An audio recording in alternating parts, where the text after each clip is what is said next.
Boa noite, bem-vindos a mais um Pela Lente. Muito feliz de estar aqui com vocês. Mais uma noite, mais uma conversa. A gente vai continuar falando sobre cinema, tem sido um tema recorrente aqui no canal, aqui no programa, né? Entrevistas muito boas acontecendo. Lembrando, antes de apresentar os nossos convidados, que minhas redes sociais estão aqui na descrição, também o Pix, vocês já sabem, falo isso sempre. Hoje é dia da gente conversar sobre o longa Segundo Tempo, onde a gente conhece Ana e Carl. Eu tenho muita dificuldade de falar Carl, eu vou falar Carl, eu tenho dificuldade um pouco. Eu vou falar Carl. Fala Cal, tá, galera? Eles são dois jovens irmãos que nunca se deram bem, têm personalidades muito diferentes, isso fica muito claro no filme, mas depois deles sofrerem uma grande perda na família, eles partem em busca de respostas. Os dois tentam encontrar no Brasil e na Alemanha os seus próprios caminhos, as suas próprias identidades, e assim eles acabam atravessando a história da família, mas também do século XX, sabe? Tá tudo ali. Para falar sobre o filme, hoje a gente conversa com Rubens Rewald, responsável pelo roteiro e direção do filme, e Priscila Steinmann, que interpreta a Ana. Bem-vindos. Beleza. Olá, boa noite. Gente, eu falei os sobrenomes corretamente? Percebam que hoje eu estou com vários problemas de fala. Não, falou. Bom, não, falar Carl para mim é igual falar assim, girl, world. Eu tenho muita dificuldade com isso, gente. É uma coisa que eu tenho esse problema. Então, até peço essa desculpa. Mas isso era uma brincadeira até do filme, né? Porque os brasileiros falam Carl. É isso. Então é isso. Só que lá na Alemanha é completamente diferente, né? Carl, né? Tem uma... Carl. Então, eu tinha um ator alemão, né, que fazia o papel do pai do Carl. Ele chamava o Carl de uma maneira completamente diferente do que a gente falava. Galera, primeiro, bem-vindos. Primeiro, obrigada por estarem aqui, tirarem um tempinho para conversar comigo sobre o filme, conversar com nossos espectadores. Antes da gente entrar no filme... Prazer. Antes da gente entrar no filme, eu gosto de saber um pouco do passado dos meus convidados, né, antes de entrar no tema. Então, eu queria saber, eu começo pelo Rubens, que está aqui no canto da minha tela. Como é que foi a sua infância? Eu gosto de ir lá na infância, eu tenho um negócio de fofoca. Como que você entrou no mundo do cinema? Então, eu queria saber do pequeno Rubens, do Rubinho, e como o Rubinho, o adolescente, não sei, como que o cinema entrou na sua vida? Rubinho. Olha, eu sempre gostei de cinema, sempre ia assistir. Com 14 anos, eu assisti Encoraçado Potemkin com 14 anos, Em Trânsito com 15, então eu sempre gostei. E sempre gostei de escrever, as minhas redações eram sempre elogiadas, mas não foi um caminho tão simples, porque, enfim, eu venho de uma família, classe média, relativamente conservadora, então, naquela época, nos 80, chegar e falar, vou fazer cinema, não era uma coisa assim simples. Então, eu prestei administração de empresas na faculdade, que era até um sopro assim, de humanidades, perto do meu irmão, que era engenheiro e coisa e tal. E daí fiz um tempo de administração, daí não era isso, daí eu fui para publicidade. E daí, depois de um tempo de publicidade, também não era isso, eu fui para cinema. Só que eu levei 6 meses que eu pedi transferência, levei 6 meses para falar para os meus pais que eu tinha mudado para cinema. Eles achavam que ainda eu era aluno de administração. Eu achava que eu estava enganando eles, né? Porque um dia veio uma amiga em casa jantar, né? Uma amiga do curso de cinema, e eu, totalmente envergonhado, falei, olha, não fala para os meus pais que a gente estuda cinema, né? Pior é que eu era afins dela, olha que vexame, né? Totalmente meninão, né? Ela me entendeu, mas falou, tudo bem, né? Daí a gente estava jantando em casa, daí meu pai, do nada, falou, bom, vocês que são alunos de cinema, por que o cinema brasileiro é tão ruim? A gente acha que está enganando os pais, mas, na verdade, não está enganando nada. E daí foi assim, me formei no ano do Plano Collor, né, que foi o ano que acabou o cinema brasileiro, que eles tinham que lembrar filme. Então, foi muito traumático, mas, por outro lado, isso me abriu possibilidade de tentar outras coisas, como, por exemplo, teatro, que eu gosto muito, e comecei a trabalhar muito com teatro, e academia. Nunca tinha pensado na vida, mas eu comecei a fazer mestrado, doutorado, como forma de sobrevivência. Hoje eu sou professor. Então a vida foi levando para outros caminhos que, enfim, arrasou. Eu gostei que alimentaram o o pai, cinema. ele já sabendo, já fazendo uma crítica. Vocês vão se... Exato, já acabando com o cinema brasileiro, né? Eu amei isso. Agora, Priscila, e você? Como é que foi a pequena Priscila que chegou e falou: eu sou atriz, eu quero ser atriz, eu vou ser atriz?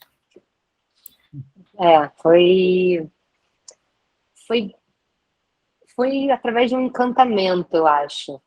Eu me lembro desse momento. Eu tinha 10 anos e eu fui ver no Tablado, que é um teatro, um curso de teatro de improviso aqui no Rio de Janeiro, que era da Maria Clara Machado, e eu fui ver Pluft.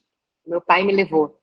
E eu fiquei encantada com a peça, e com os atores, e com tudo aquilo. E aí eu apontei para o teatro e falei, pai, eu quero estar lá. Para mim foi muito claro esse desejo de estar no palco. E aí os meus pais me colocaram no Tablado para fazer aula, onde eu comecei a atuar e comecei a escrever também no Tablado. Lá com 10 anos eu já tinha escrito a minha peça de fim de ano. Eu escrevia cenas para mostra de esquetes, escrevia peças de final de ano das minhas turmas. E eu fiz 10 anos de Tablado. E a minha primeira peça, esse ano fazem 20 anos de carreira assim, profissional, porque com 15 anos eu fui morar em São Paulo para fazer teatro profissional lá, fiquei em cartaz com a minha primeira peça, e aí de lá para cá eu fui cada vez me profissionalizando mais, e teatro é a minha maior paixão. Depois eu descobri que o cinema também dá muito conta assim, da artista que eu me sinto, assim, eu me identifico muito com a linguagem do teatro, a linguagem do cinema. A televisão também, mas existe algo de artesanal no teatro, no cinema, que me fascina.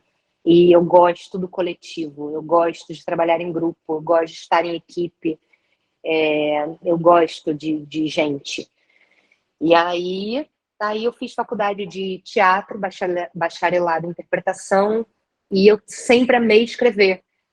E aí eu também entrei na faculdade de cinema da PUC para também me profissionalizar como roteirista, porque eu sempre tive a consciência do quão difícil é a carreira de atriz, assim, é muito instável, e eu sempre... assim, é muito difícil a carreira, sabe? Você se envolve num projeto incrível, mas que dura pouquíssimo tempo. Esse projeto, por exemplo, esse nosso filme maravilhoso, foi um mês de ensaio, um mês de filmagem, pronto, sabe? E eu sempre quis, assim, estabelecer um lugar de atriz e autora. Então, quando eu não estou atuando, eu estou escrevendo. Quando eu não estou escrevendo, eu estou atuando. Agora, por exemplo, eu estou fazendo uma novela que os dias que eu não gravo a novela, eu estou escrevendo projeto. Eu fico tentando, assim, me virar nos 30. E acho que é um pouco isso, assim. Não, arrasou, gente. Eu falo que eu sou atriz aposentada, né? Que eu tirei meu DRT, fiz meu curso, fiz tudo, mas é isso. Eu acho que essa eu não consegui. Muito, exige muito, é um tipo de coisa que você está sempre ali correndo atrás de várias possibilidades. O que a gente tem hoje, a galera fala assim, corra atrás. O ator, ele já desde sempre, isso de se virar em muitos para conseguir dar certo na profissão. Eu sempre achei muito angustiante o lugar da espera. Eu não gosto de ficar esperando. Me dá nervoso esperar o telefone tocar, esperar, sabe? Eu também sou produtora, então as 2 últimas peças que eu fiz eu que produzi. Eu amo ser chamada para trabalhar. Quando essa novela que eu estou fazendo, o telefone tocou. O filme que eu fiz com o Rubens também, eu fui fazer um teste. Mas, assim, eu preciso estar em movimento, senão eu sinto que eu enferrujo, sabe? Que a vida, passa. Eu conheço muitos atores e atrizes extremamente talentosos que desistiram, porque eles não tinham essa característica proativa, propositiva de produzir, eles estavam sempre à espera de um convite e parece estar sempre na estaca zero. É difícil, é uma carreira difícil, e no Brasil é difícil também, sabe? Falta incentivo público, falta reconhecimento. Mas tem que ter muita persistência. Às vezes tem que ter mais vocação do que dom, do que talento. É isso que eu falei, quando eu digo que sou atriz aposentada, é um pouco por isso. Eu tenho hoje terapias e análises, galera, mas muita convicção de que me falta vocação, de que me falta isso, assim. Eu gosto, acho maravilhoso estar ali. Mas você redirecionou sua vocação para esse canal, por exemplo, para esse espaço. E assim, você usa a sua atriz para desenvolver esse espaço. E isso é também muito, muito, muito bom. Você está trabalhando com ofício mesmo.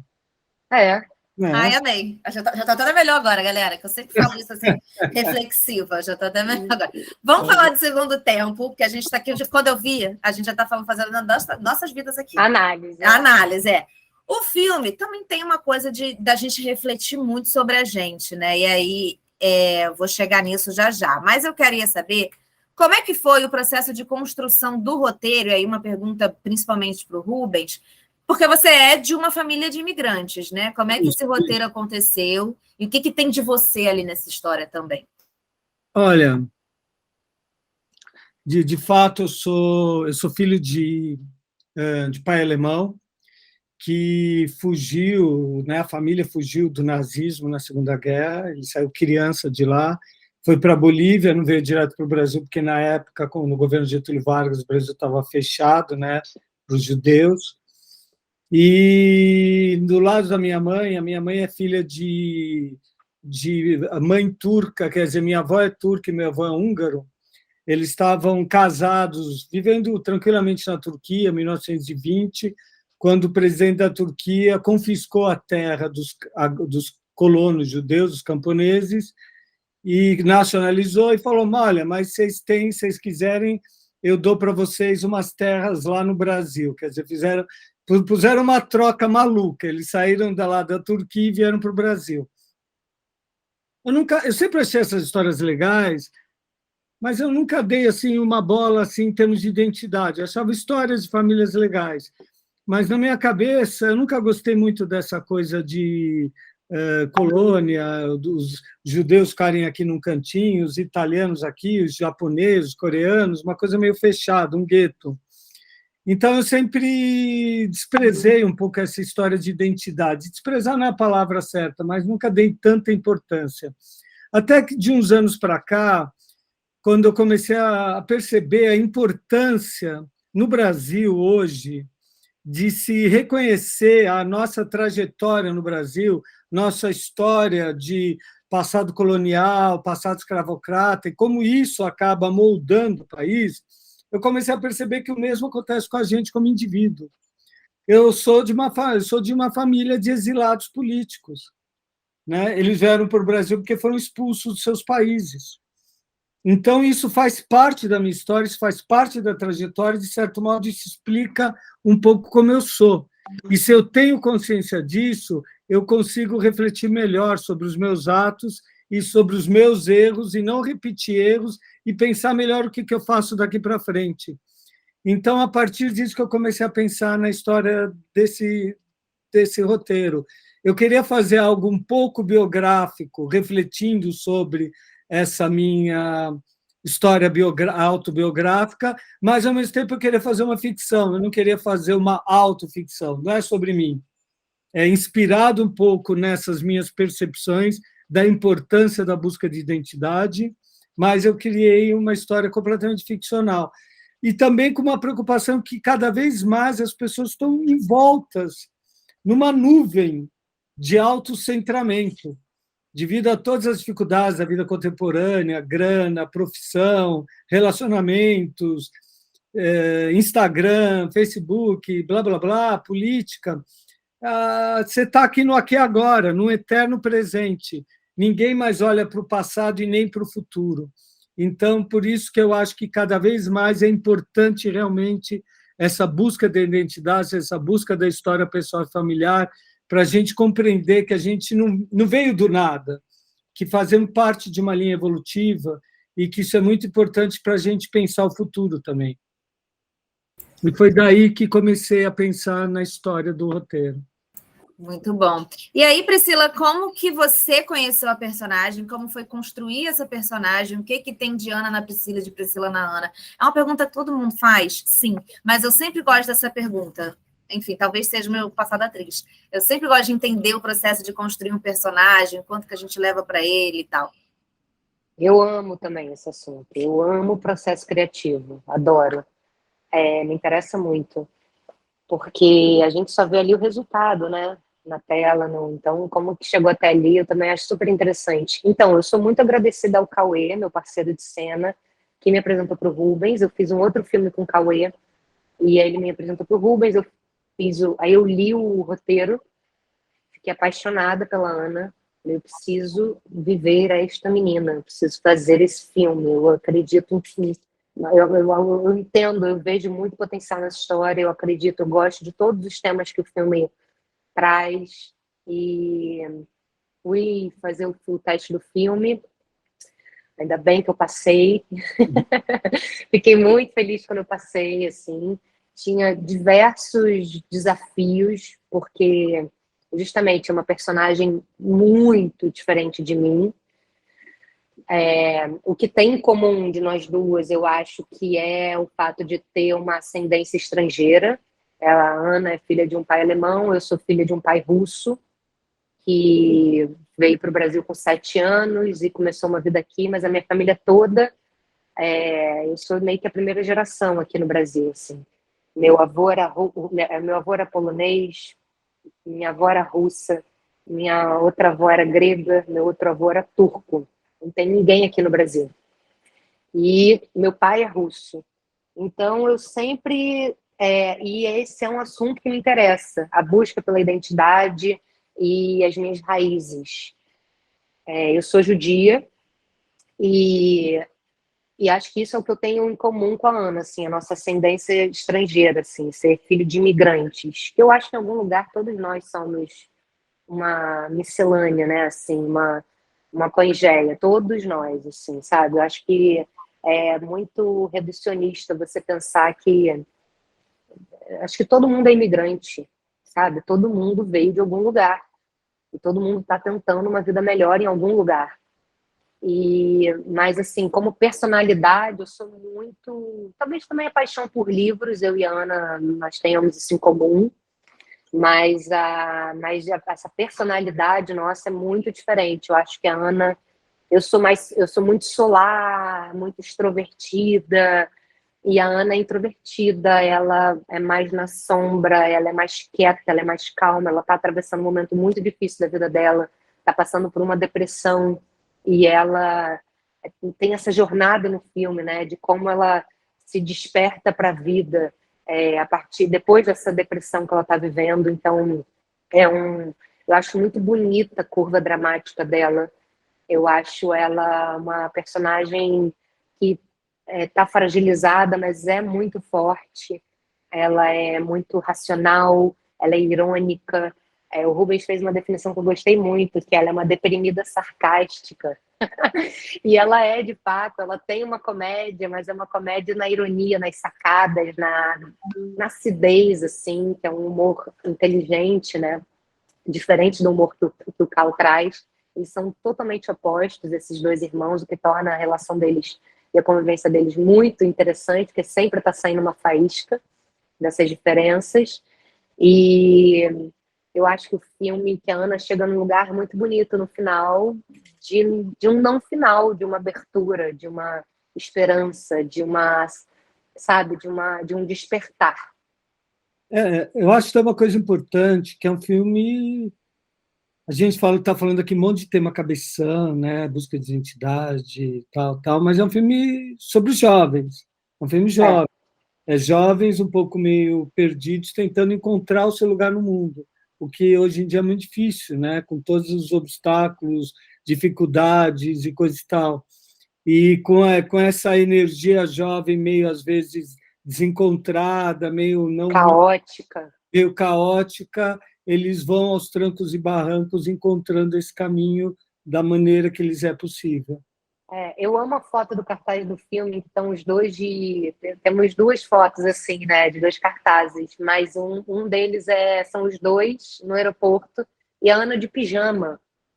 E o carro também todo destrambelhado, assim, todo caótico. E você fica, cara, como é que alguma coisa vai dar certo com com essas duas figuras, esses dois garotos perdidos e tentando achar algum rumo para a vida deles, tentando fazer pessoas, sabe, fazendo tudo errado e tentando fazer alguma coisa dar certo.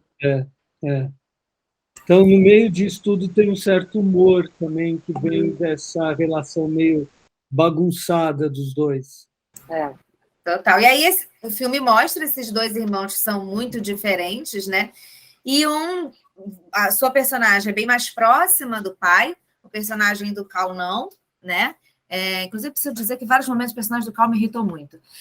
Enfim, mas mesmo assim, depois que o pai morre, os dois percebem que não sabe nada, porque tem muito isso, né? A Ana era uma personagem historicamente próxima, ela é interpelada pelo irmão várias vezes. Com certeza você sabia disso, você era tão próxima dele e ela fica assim. Galera, não sabia, nunca ouvi falar nisso. Então, tem essa discussão dessa relação também, né? E cada um vai buscar entender da sua maneira quem é esse pai. E isso acaba mexendo com a gente também que está assistindo, imagina vocês que fizeram, né? É um pouco o que a gente está debatendo aqui, pensando até que ponto a gente conhece o nosso próprio passado, né? Tem na minha família, a minha mãe fez esse trabalho para a gente. A minha mãe, isso bateu na minha mãe antes, né? Então ela fala que desde que ela perdeu a avó dela, era brasileira também, a bisavó da minha mãe era francesa. E veio numa leva de não pode mais ter escravos negros, né? O tráfico de escravos, vamos fazer trabalhos precarizados de europeus pobres. Isso aconteceu com muita gente, veio aqui, foi nesse contexto. E aí minha mãe, desde que a avó dela morreu, a mãe dela morreu antes de eu nascer, a avó dela, e aí ela desde então quer, e aí por muitos anos da vida dela, quando eu já era adolescente, ela fez arduamente essa pesquisa, e foi em 555 milhões de cartórios, escreveu um livro com o que é a história dessa família que veio para cá. Legal. E aí... Não, desculpa, termina. E aí ela fez esse trabalho para a gente. Então, assim, é a avó dela por parte de mãe. Então, quanta gente que eu ainda não estou sabendo direito, mas ela foi muito atrás pela proximidade que ela tinha com essa avó e de escutar histórias. Escutava assim, uma coisa de minha mãe, palavras soltas em francês. A minha mãe foi buscar aprender francês. Isso me pegou muito na minha mãe. Então, esse filme me bateu. Eu não tive esse ímpeto, essa curiosidade. Mas a minha mãe, ela foi muito atrás disso, de buscar, de entender. E até hoje ela vai buscando alguma coisa que apareça, porque, enfim, é muito difícil encontrar documentação. Aí volta e meia aparece alguém lá na Europa que também está pesquisando isso, encontra com ela e manda um documento, um negócio que ela não teve acesso. Então, esse filme bateu em mim assim. E eu queria saber de vocês o quanto que vocês já tinham corrido atrás e buscado entender... a gente parar para ouvir nossos pais, parar para ouvir nossos avós, né? E o que o filme trouxe nesse lugar para vocês. Então, bom, primeiro, fundamental, você tem que levar tua mãe para assistir o filme, né? Por favor. Olha, eu sempre tive curiosidade, eu sempre gosto de ouvir histórias, né? Eu tenho um pouco uma síndrome de psicanalista, confessor, as pessoas vêm e adoram começar a me contar histórias. Eu acho que eu sou um bom ouvinte. Então, eu adorava escutar histórias do meu pai, da minha mãe, da infância, tal. Então, eu sempre soube muitas histórias deles. E foi muito interessante quando meu pai faleceu. Um dia estavam conversando eu, meu irmão e minha irmã, e eu comecei a contar histórias do meu pai. Meu irmão e minha irmã ficaram estarrecidos. Eles são mais velhos do que eu. Eles falaram: o quê? Isso aconteceu? Como assim isso aconteceu? Histórias fortes da época do nazismo, e eles não sabiam.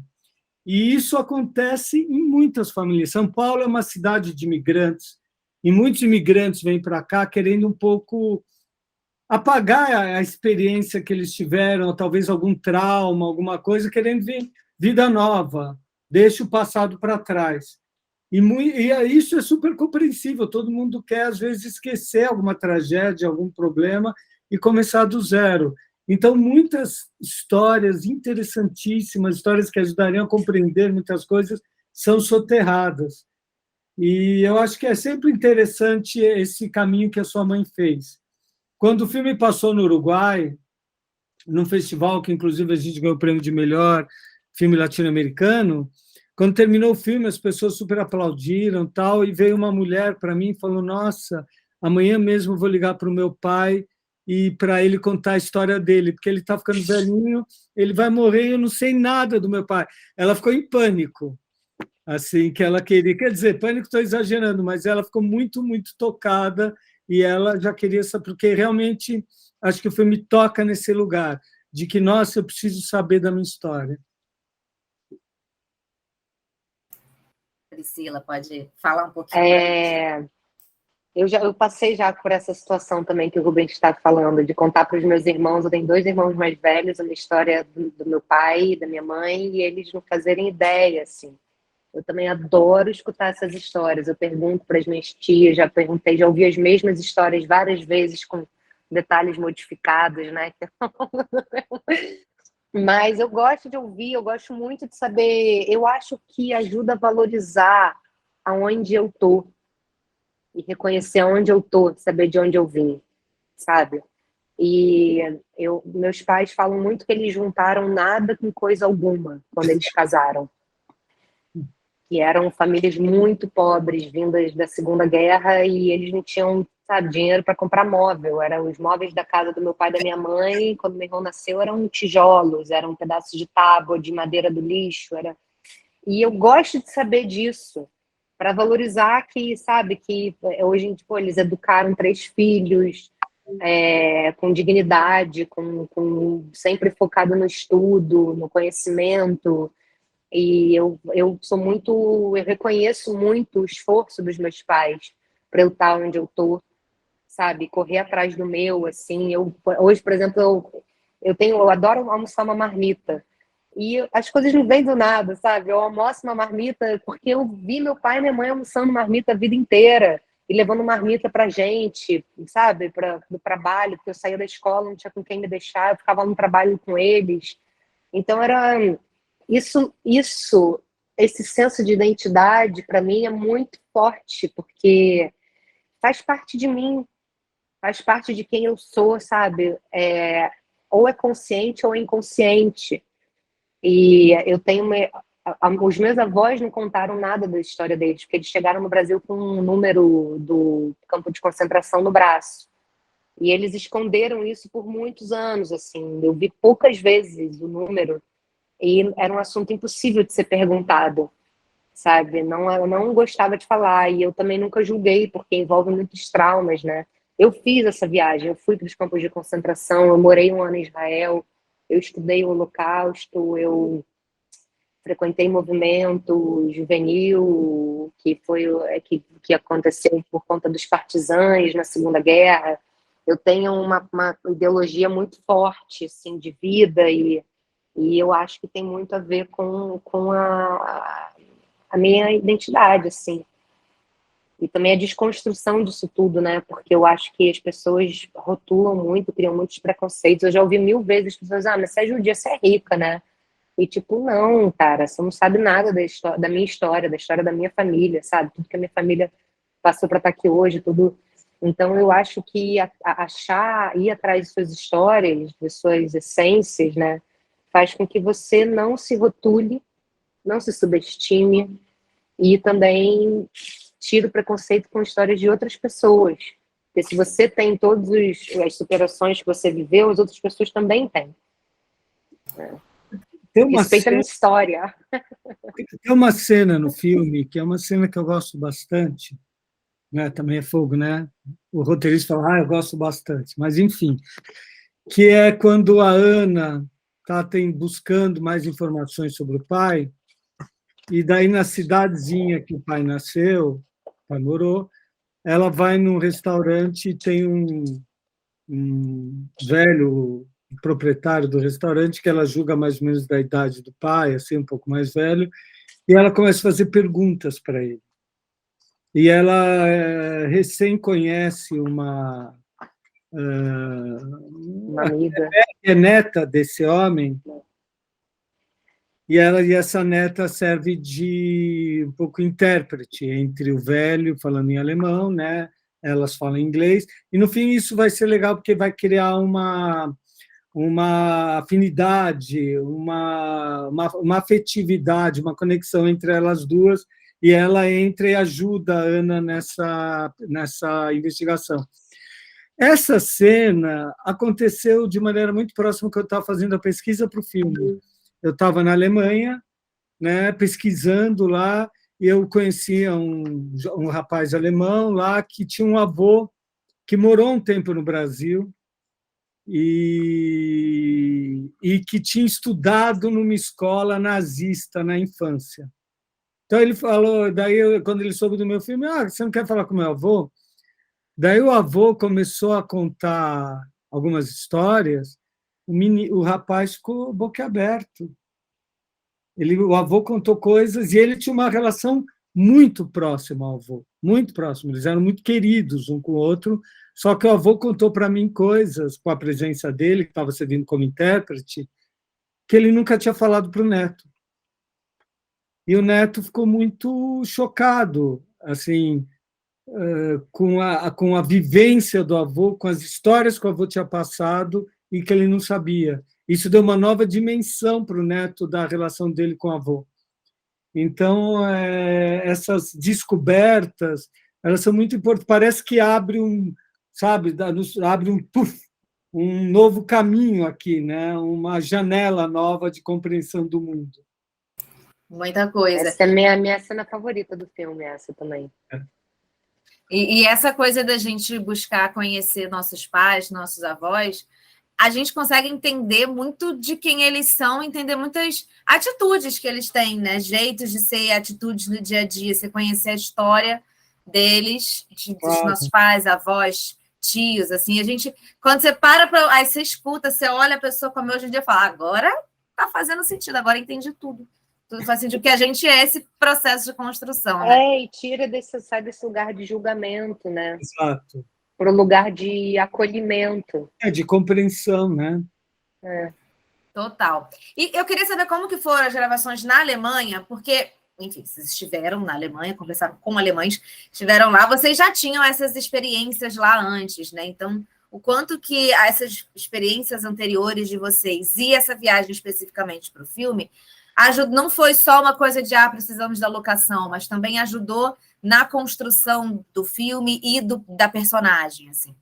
Claro, quer dizer, eu fui umas 2 vezes antes. Na verdade, hoje em dia eu sou também cidadão alemão.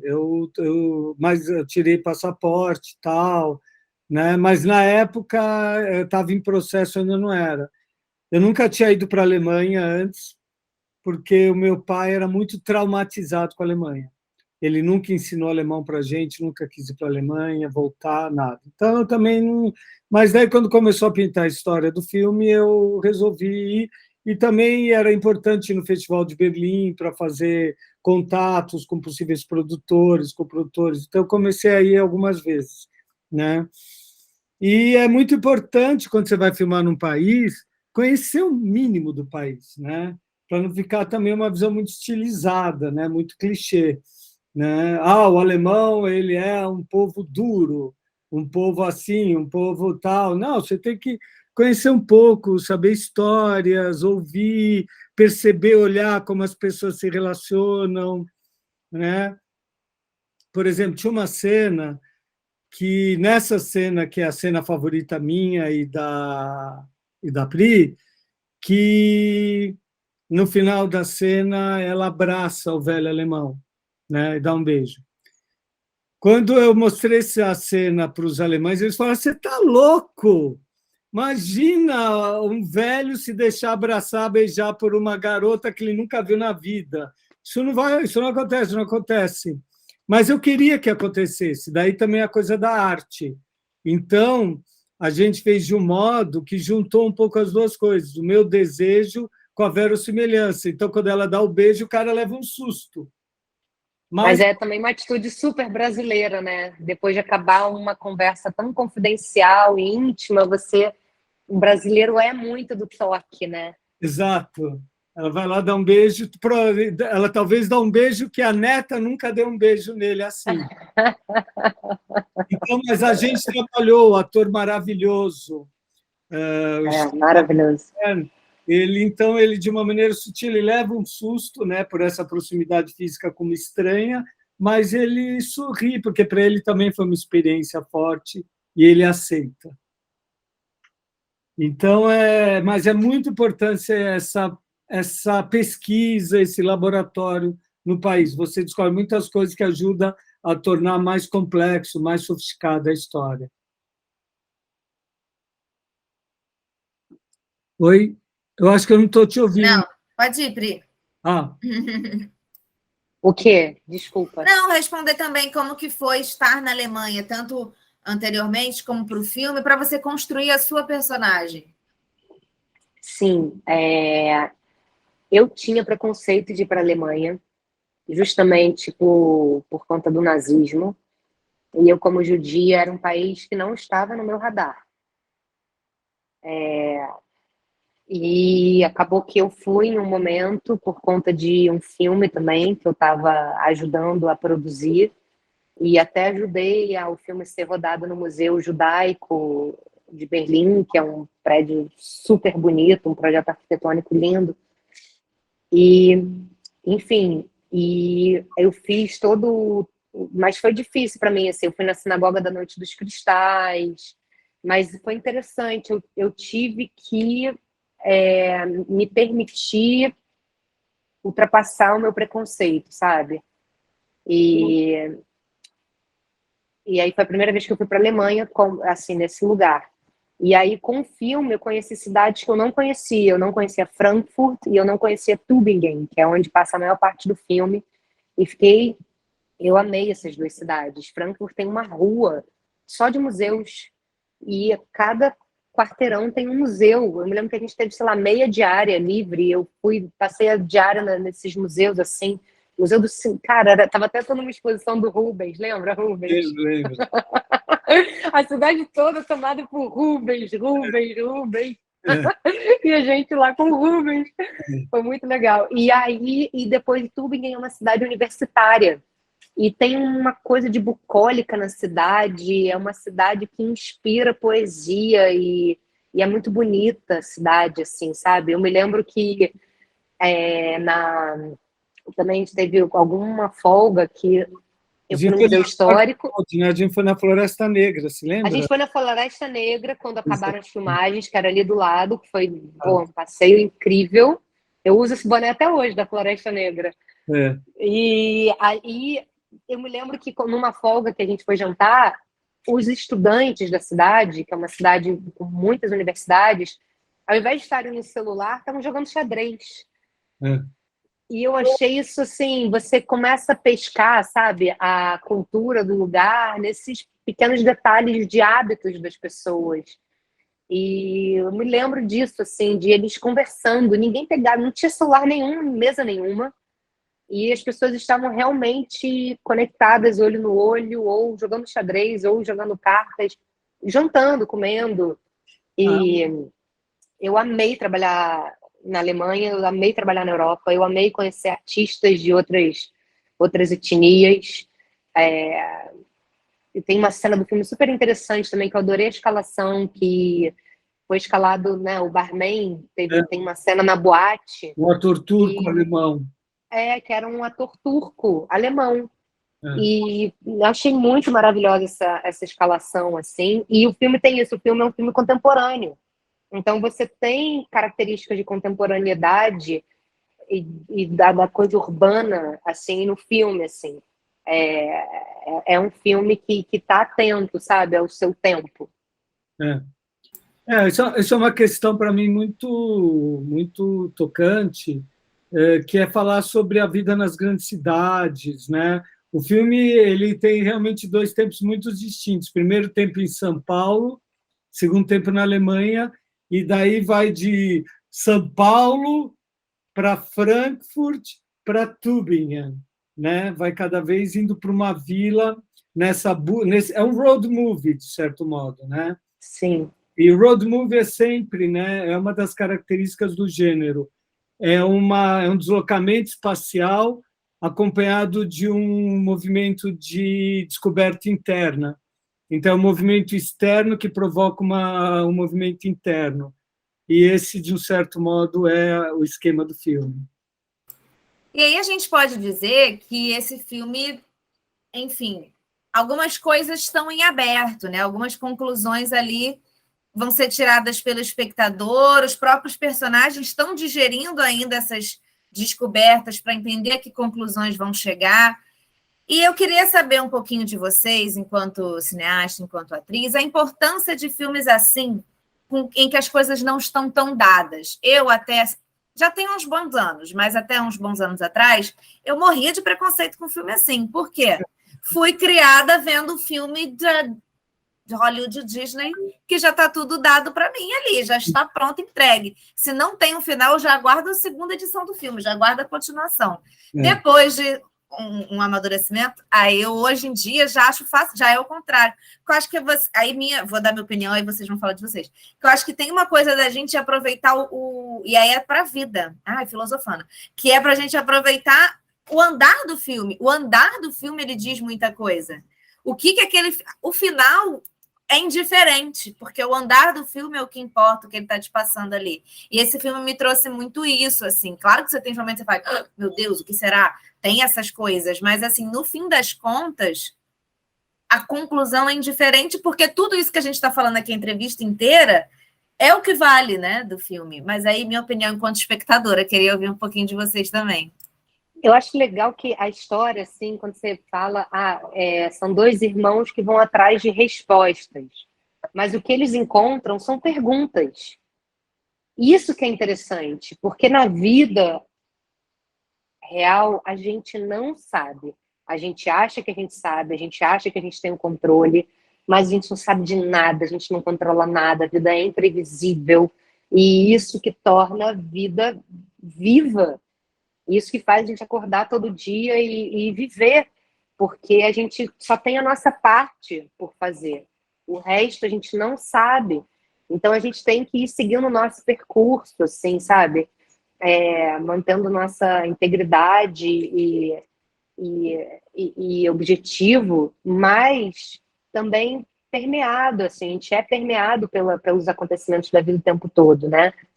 E eu gosto também porque também não subestima o espectador. Não dá 2 mais 2 é 4. Não é sobre isso, entendeu? O espectador é muito importante. Eu acho que o papel da arte é trazer questionamentos, é afetar.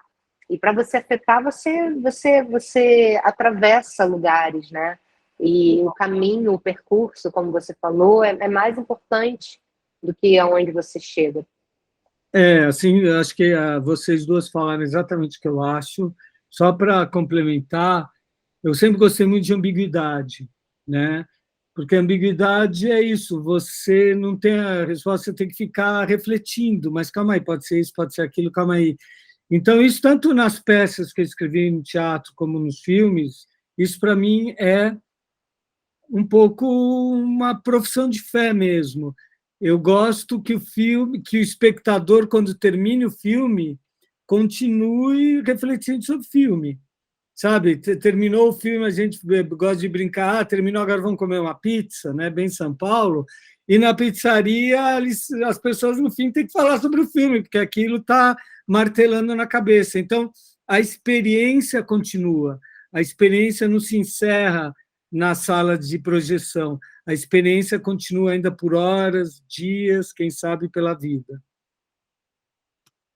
Antes da gente ir para o encerramento em que vocês vão convidar os nossos espectadores para assistir, a gente tem um quadro aqui em que a gente dá dicas. Dicas para além de segundo tempo, uma dica de alguma coisa que vocês acham que a galera que está assistindo a gente devia conhecer. Pode ser filme, pode ser série, pode ser livro, alguma coisa que você fala, queria muito que você conhecesse isso.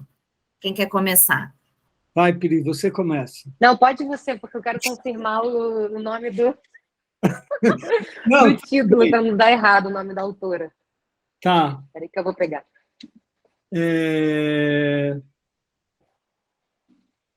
Eu tô lendo, eu acho que eu vou dar uma dica de literatura, tá? Foram 3 livros que eu li ultimamente que gostei muito. Um se chama A Pediatra, e, caramba, eu não me lembro do nome da autora, mas chama, se você procurar aí, é um livro que está fazendo muito sucesso, uma autora brasileira, A Pediatra.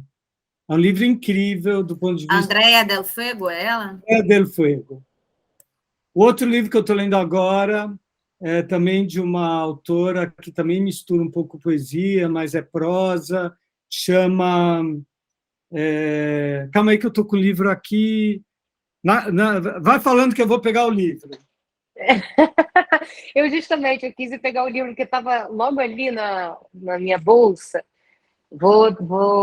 Quer seguir, Rubão? Segue, vai você. Tá, chama Pandora, que é da Ana Paula Pacheco. Pandora, um livro incrível, incrível, que fala um pouco sobre a pandemia, sobre coisas que aconteceram, e sempre um personagem feminino, né, sua relação com o mundo. E, por fim, um livro de poesias lindo, chama Nunca Estive em Tübingen, da Lilian Aquino, que é uma poeta que já está no seu 3º livro, e a personagem da Ana no filme lê um dos poemas da Lilian.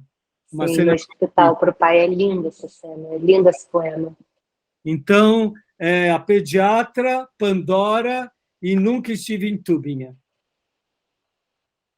Então também vou de 3 dicas literárias aí dos 3 últimos livros que eu estou lendo. Eu estou na metade, mas já estou apaixonada pelo livro Escute as Feras, da autora Anastasia Martin.